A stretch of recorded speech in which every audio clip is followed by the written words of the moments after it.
Hello, everybody, and welcome to Muscine Podcast, the podcast where we explore the audiovisual universe and entertainment.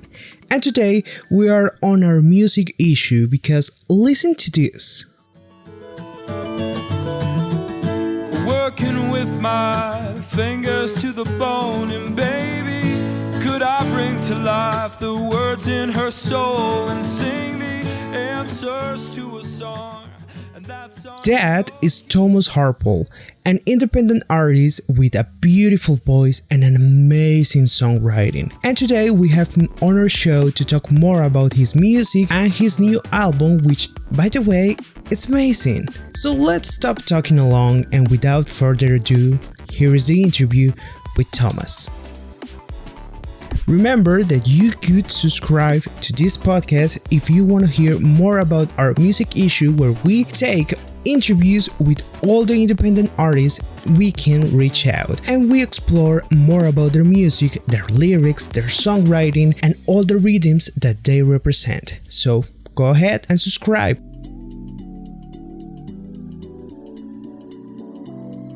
Well, Thomas, let's start with the beginning, and everything that I want to know is where were you born? I was born in Denver, Colorado. So I'm a Rocky Mountain guy. Totally. And how was it growing up there? It was special growing up here.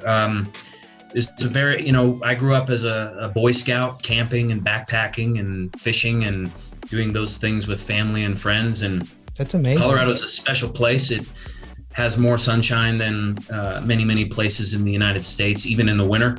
And so there's a very active lifestyle. People do things after dinner. They do things on the weekends. It's a special place here with the mountains nearby. And I grew up as a kid in the outdoors and playing sports here. As you know, football was a big part of my life as a kid. That was my life when I was young here. And I guess a special connection with nature also. Very much so. Yeah, I think, we spent a lot of time, whether family or just with kids my age, taking trips up to the mountains, learning to ski when I was 5 or 6, just throwing the kids on the mountain, trying to figure out how to ski. So there was like a winter magic that you have here where you spend time in these beautiful snowy villages and such up in the mountains, and then the summertime was the time to move around and to fish, and it was a special connection. Yeah, that's amazing. Tell me a little bit about your family. Are there musicians in your family? It's a musical family that you have? No, there is zero music. You are the only one. You're the only one. In fact, my parents, everyone's essentially tone deaf. Wow. I mean, when I heard, like parents singing along to things, I remember just thinking, boy, there is no one else. So I think they were just like, someone needs to play music. Why don't you start? So totally. I played piano as a kid. My family is, we kind of grew up around a sports culture. My dad worked for the Denver Broncos, which is the American football team here, for 25 years. So a lot of my childhood was being around that team as a kid and growing up around big personalities, these athletes that were very funny people. And I was around them constantly as a kid. So I kind of grew up around people that I admired that were funny and entertainer performers. They were used to playing on a big stage and had big personalities. So, that was kind of but as far as music goes, I mean, there was not much,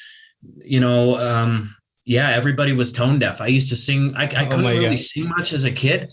I am not a natural singer by any means. I loved music and I listened to, what's cool is my parents did introduce me to a lot of cool music in very indirect ways. I fell asleep listening to jazz radio when I was 7, 8, 9, 10, 11. Every night I would listen to KUVO, a jazz station here. And so I did have this love for, when I was a kid, for Bruce Springsteen and oldies, and used to listen to world music, Paul Simon. My family my uncle was a huge influence. He introduced me to Paul Simon and this world music that I had never heard before. And this is when I was like 3 or 4. We used to drum the music together. And so it was kind of this hodgepodge of musical influences that were maybe came to me through my family, but everybody in my family, they had no rhythm and they sounded, I mean, they no pitch, no nothing. That's amazing. That's amazing to hear that also, because you have an amazing voice. But did you always want it to be in music? Like, did you know that you wanted to be in this kind of industry? No, you know, I definitely, when I would play in the backyard as a kid, I remember being on a stage, but I didn't know whether that would be music, or I just knew I wanted to entertain people, right? Like in talent shows as a kid, I wanted to make people laugh. I wanted to bring people together, to be, I guess, the center of attention, you could call it, but, you know, hopefully channel that in a way that is valuable as well. And so music was definitely there, but no, I haven't touched a guitar as a kid. I was during a piano recitals, my hands would shake like crazy. I couldn't play that well in front of people. So as a kid, I had no knowledge or desire really to be a musician. When I was older, I just wanted to, you know, make people feel something. And eventually music through my teenage years started to become the thing that, okay, now people are feeling it through music. I think that's the best avenue to have an emotional connection with a group. Totally. And I want to know, like, so you didn't have like a band in school or something like that? A little bit. I mean, maybe in the teenage years, the later years, I wasn't that good at many of the instruments. I tried to do the drums, and then I was like, oh, I found a better drummer. Let me try something else.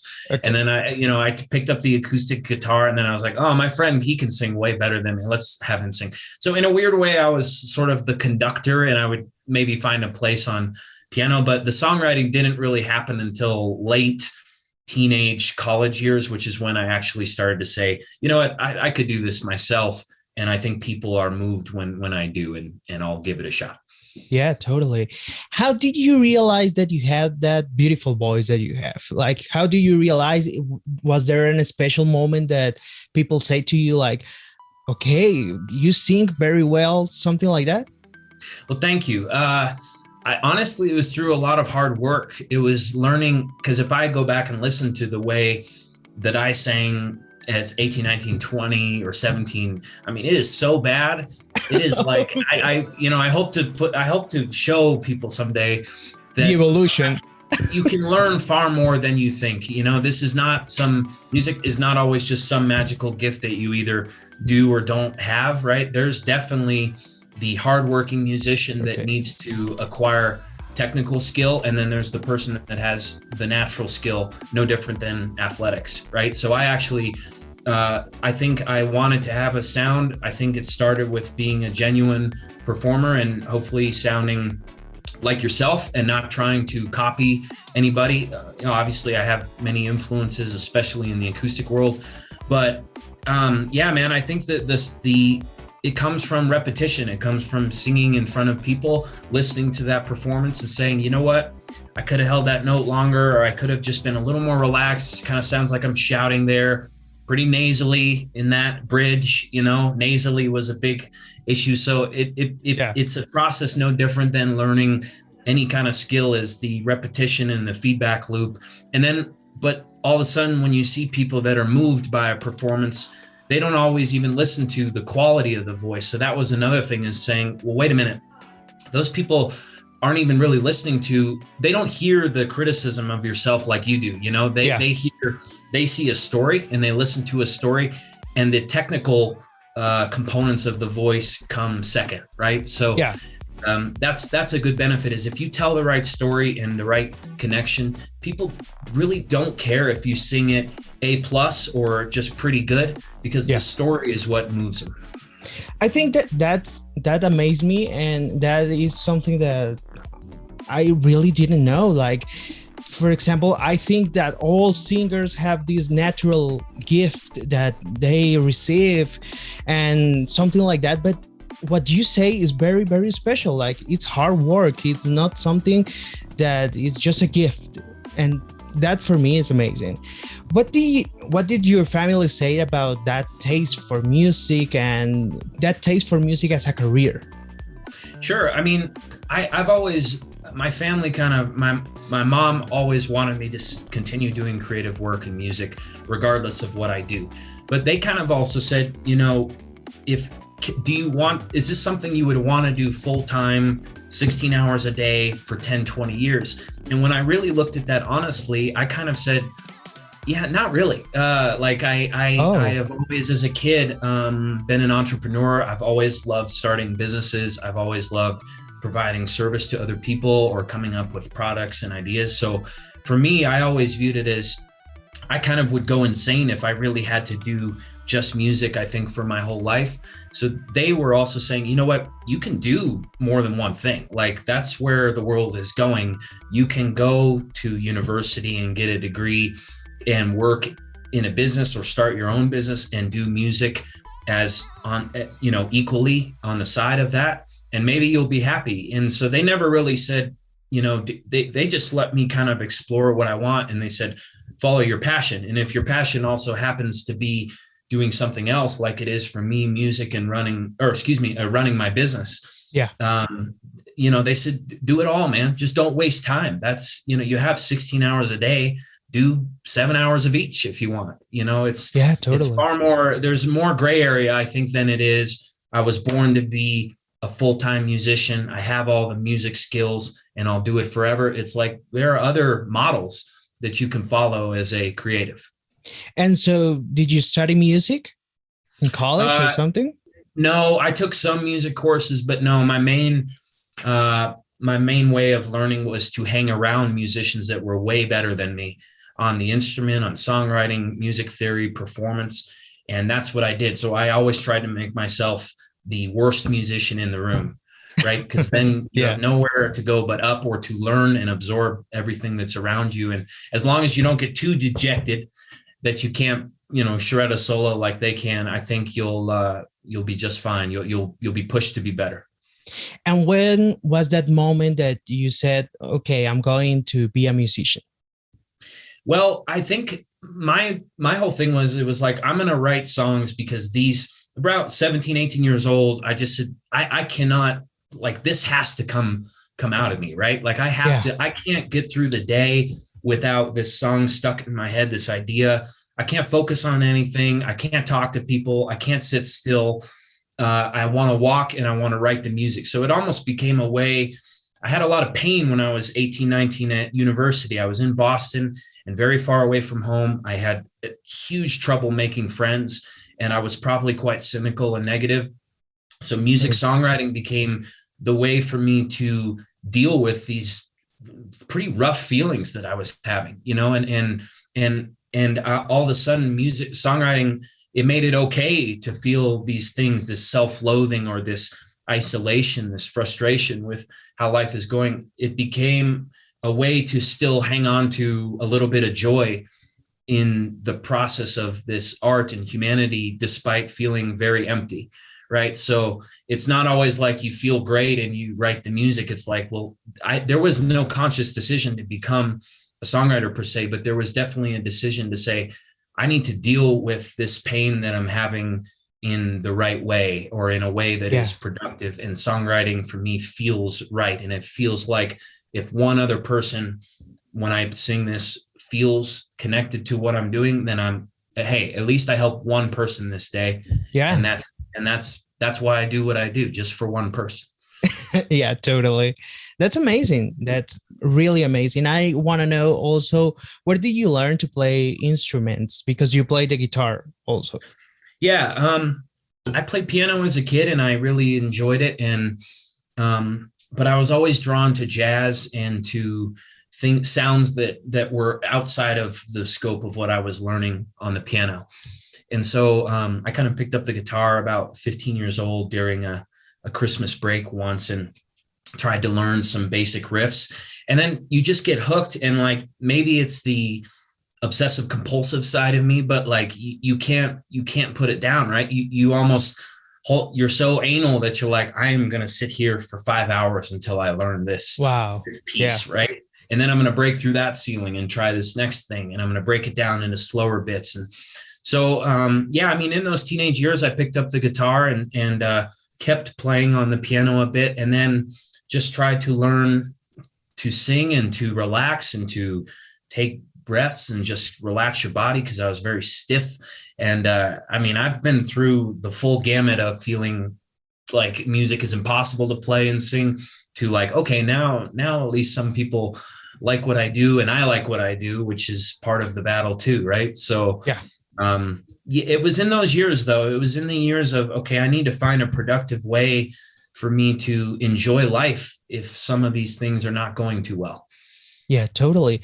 Well, and in 2017, you released your first EP called Truth in the Mud. Yeah. What was that EP about in particular? Sure. Well, so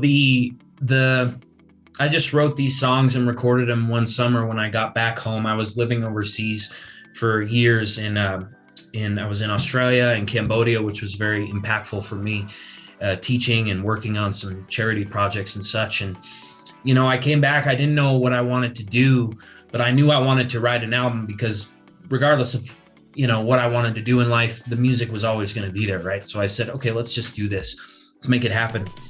So the Truth in the Mud concept is a line, it's two meanings. The first is very much the mud that I had lived in for the previous couple of months in Cambodia. I lived way out in the country in Cambodia at a very small school.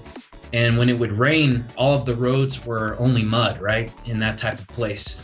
And yet it was this beautiful mess of mud and people and kids running to school at 6 a.m., just covered, right? Just filthy, but they're learning and they're in their bare feet, and we would play soccer and I would teach music and teach English and play sports with them and visit the families in those villages. And for me, it was a very, very spiritually powerful time. And that kind of set the foundation for the way I looked at music and the scope of humanity, right? And where real suffering and real happiness or contentment is found, right? So Truth in the Mud is kind of an idea that it's also a double meaning.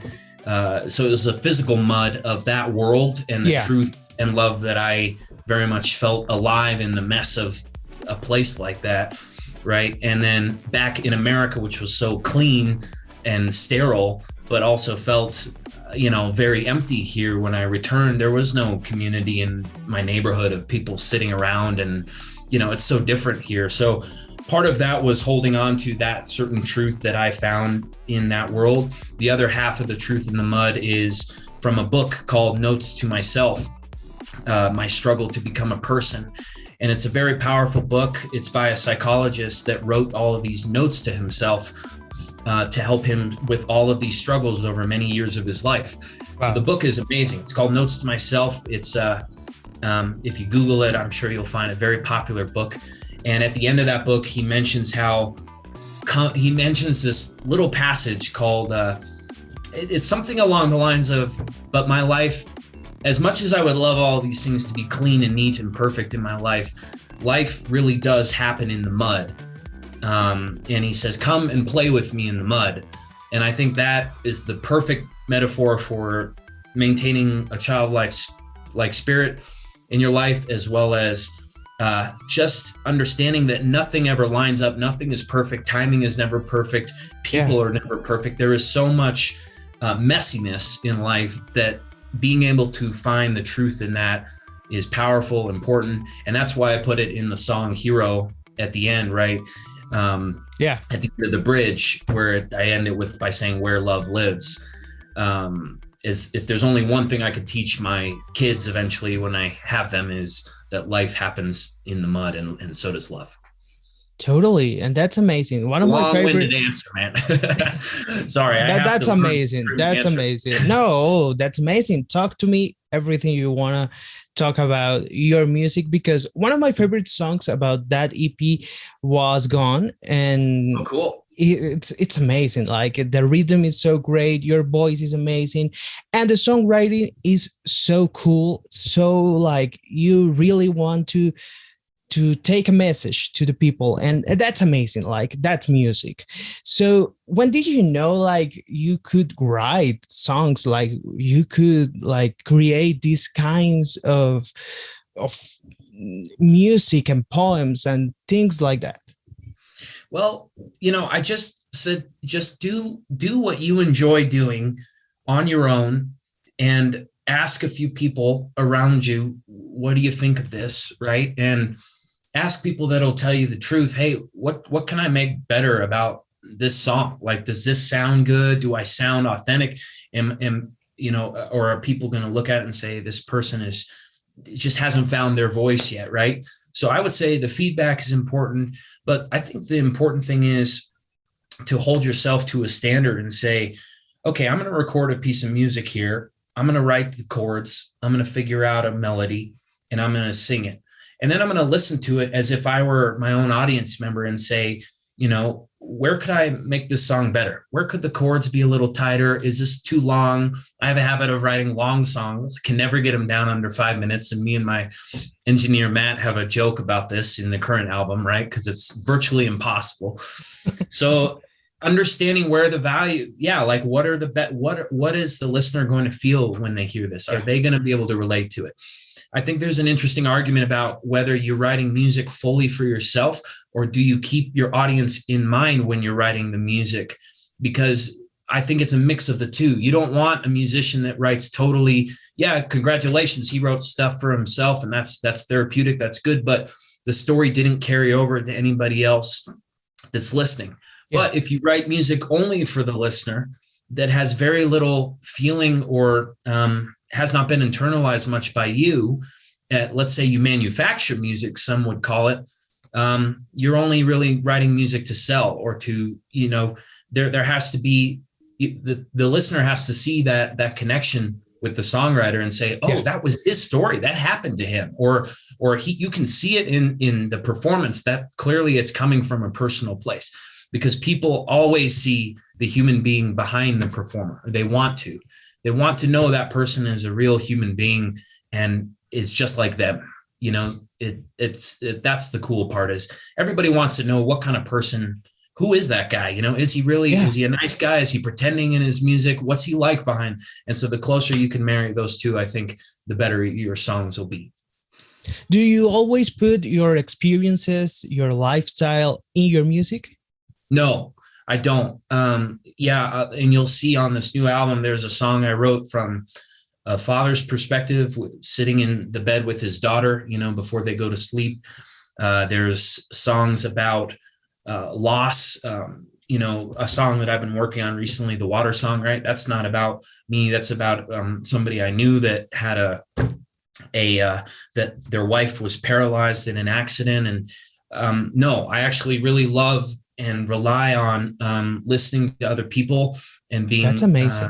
Overwhelmed by their stories and feeling, and trying to write from their perspective as if they were trying to make sense of the world or what they're dealing with. And for me, I only have so much, so I actually like grabbing someone else's, issues, right? Like, I have a friend whose dad, committed suicide when she was young, right? Okay. So she grew up without a dad, and I can't possibly relate to that personally, but I can feel a sense of what she's feeling, maybe a little, or something like that, a situation like that where, okay, here's where this character feels just like she does. Let me try to write a song about that. Well, that's amazing. And that makes you a great writer also, because writers are like that. Like, when you meet screenwriters or writers in general, they take stories and from other people and transform them. And that's amazing in your music style. And I want to ask, how could you describe your music style in general? Like, how could you put it in a category, or you don't want to put it in a category or something like that? Well, I think the genres are a little outdated, right? Because with the amount of information and culture that travels over the internet, everybody's quite more mixed than perhaps the boxes they would have grown up in, 30, 40 years ago, without that type of exposure and just access to other human beings in their art, right? So I don't think genres are as relevant today, but I mean, I would hope that someone would say this person has a great mix of, they blend elements of funk, jazz, rock, acoustic music, softer songwriter, narrative songs. They make you dance. They make you, laugh, cry, and think. Those are the three pillars of a great human experience, right? So if they ever come to a show or listen to the music, hopefully that, an artist is just an artist, right? And they make you feel the full spectrum of emotion. It's just like a great play makes you feel the full spectrum of human emotion, right? I don't want to just be one of those, just a soft songwriter. I want to be able to sweat and write a crazy Latin song, which I have for this album, and as well as, something that you'll think of when you're just in a quiet moment, maybe with a person you love or a child or something like that. That's amazing. Tell us about this new album that is going to be released in 2 months, right? Yeah, I'm halfway done mixing, and it's about a song a week mixing right now. So I suspect that in about a month, we'll be pretty much wrapped up with the mixing, starting to master, and then submit it to Spotify. So it's in the next 1 to 3.5 months, I would say, in that next quarter. Yeah, so it's a cool album, man. It's I have thrown every piece of my soul and love for music into the album across a spectrum of different songs. And this is your first album, right? First full-length album. That's amazing. Obviously I've loved releasing singles and videos, but this is the first group of songs that I think is at my musical potential as far as a songwriter and more even a producer. That's been the main role, is deciding what to put in the album, not just the performance for it. So yeah, man, the album is it's going to be fun. It's a mix of Latin, funk, jazz, softer music, kind of the whole scope of what I hope to be as an artist and what I listen to. And the songs are quite colorful. I'm still deciding on a name. I really like the idea of colors in the finite, or living in the finite, or life in the finite. But what I really love about In the Finite is that you hold In the Finite up and you get rid of the, and it just looks like infinite, right? Yeah. And so the album is a cool mix of songs that are about our temporal nature as human beings, the finite, but also the infinite, which is this feeling that we've been here for a long time and that our souls last forever. And so in that balance is how we live as people. And so that I'm still kind of massaging the album name, trying to figure out what is going to be best for the album and artwork. And I got it right on my list right here. I got to contact a couple people for advice on that. So it's very close, but the album will be about the finite versus infinite and utilize that theme for sure. Yeah, totally. I saw that you released some music in 2020, like Reasons, like 15 Steps, Water Song. Was it hard releasing that kind of music with the pandemic and with everything that was going on in the world? Or was it like more, more time to write, to explore your music? Well, I figured, okay, let me just try to get a few acoustic songs out into the world, and I was actually going to go back to Cambodia in July of 2020, but had to cancel all of that, right? So then I just decided, well, let's just do an album, because I wanted to keep going, yes, of course, with acoustic music and have those songs, get them, nice and finalized so that if I do put them into an album, they're ready to go. So no, it wasn't too difficult as far as the pandemic, because I was at home and comfortable, and I was with my buddy who's my roommate. So I, had decent company for that time, those few months that were pretty bad, and I had the right equipment to record. And so, yeah, luckily my neighbor had a studio in his backyard where we filmed 15 Steps inside this little kind of warehouse studio. So yeah, everything was fine, and actually the pandemic forced me to sit down and say, okay, what are we going to do to put out music? Like, you can't be busy anymore. So why don't you start with smaller snippets of your music on social media, which I think were really cool because I got good feedback on that. Yeah. Turn those snippets into bigger songs that are acoustic and in good form and very simple, but also very nice, and then turn those songs into a proper album, which is what we started on in August of 2020. Yeah, totally. That's amazing. I want to talk about 15 Steps because this is one of the best songs that I hear from your channel. And I want to know, like, you said that this is like a little song about feelings, and inadequacy, but painted with a happier light. Like, could you describe us more what 15 Steps is about?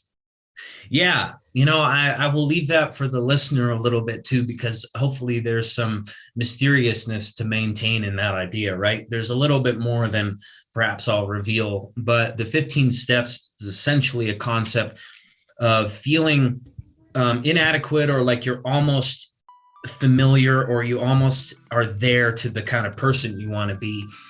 But it goes a bit beyond that, right? It's kind of a feeling that maybe you can't just translate perfectly into the English language or something like that. But it does play into the idea that I've always been on this earth, and I keep having these instances where I feel like I know this person, or I feel like I know what I should have said or should have done, right? Or I know I'm almost got it drilled into where I should go or what I should choose, or this feels right.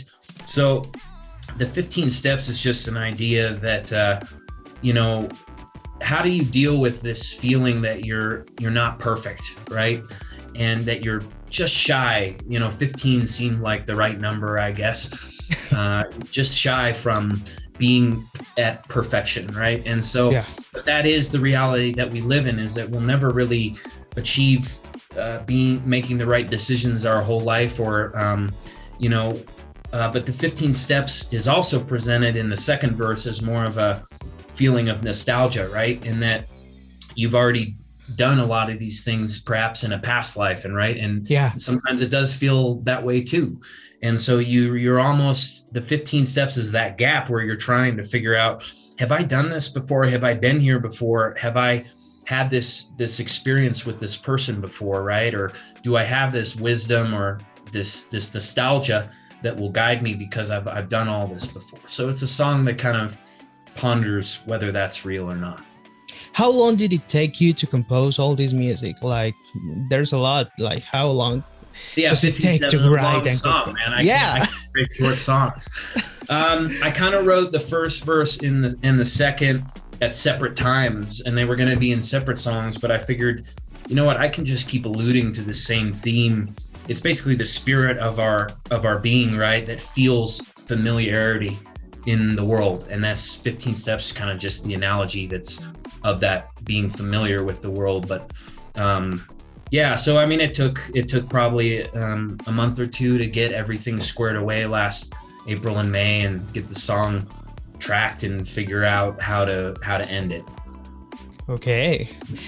Well, and I want to know what's the next step, not pun intended, in your music. Like, what's the next step with your music career and all of that you want to create with your music?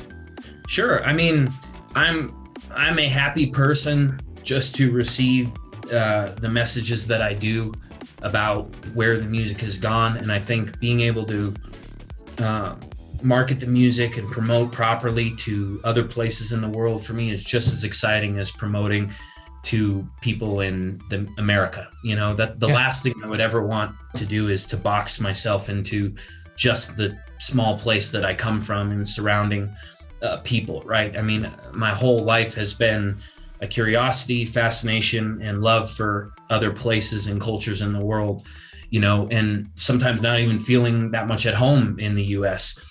And so, if anything, I would hope that the music takes me to places where I can go. And there's a lot of really cool people that I've talked to, hundreds in Argentina, Chile, Peru, Brazil, India, and even Turkey.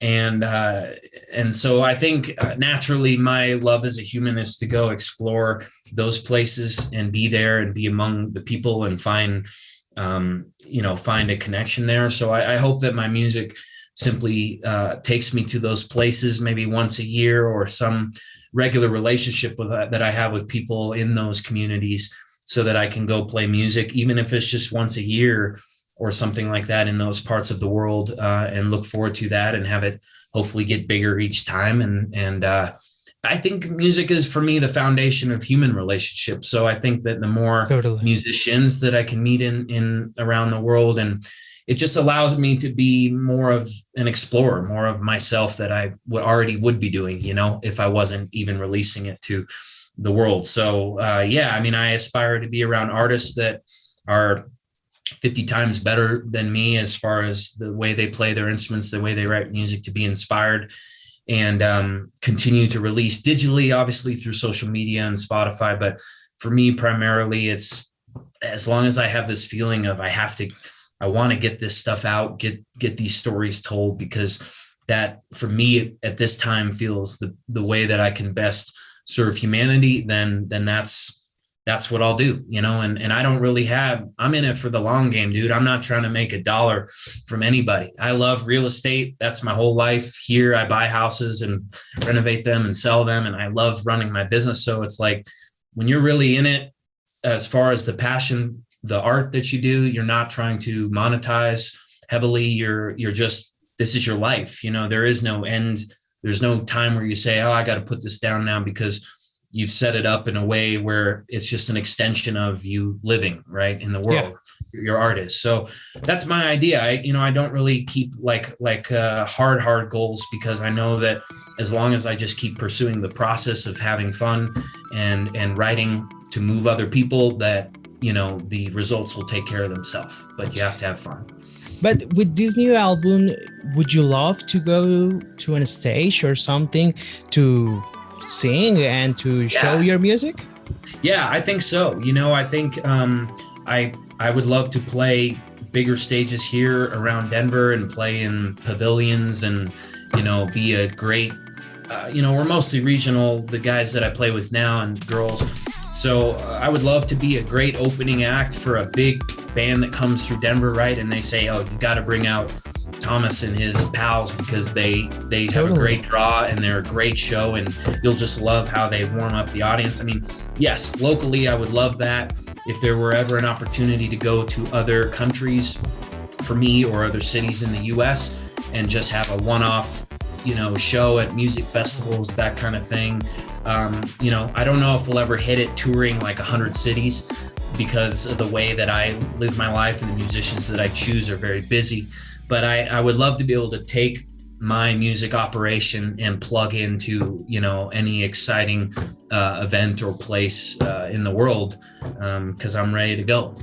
Yeah, totally. That's amazing, Tom. And of course, tell people where they can find or where they can check your music, please. Yeah, I mean, I think Spotify has become the place for music and will continue to grow the way that they're building music and podcasting. That's probably, my main platform. And, I live on, I think Instagram's a pretty cool place. I think a great spot to share smaller ideas and get feedback from the community on what to build into proper music and to collaborate. I've found so many cool people to collaborate. So I'd say Spotify, Instagram, my website, which is thomasharpole.com or harpsmusic.com as well. They all go to the same place.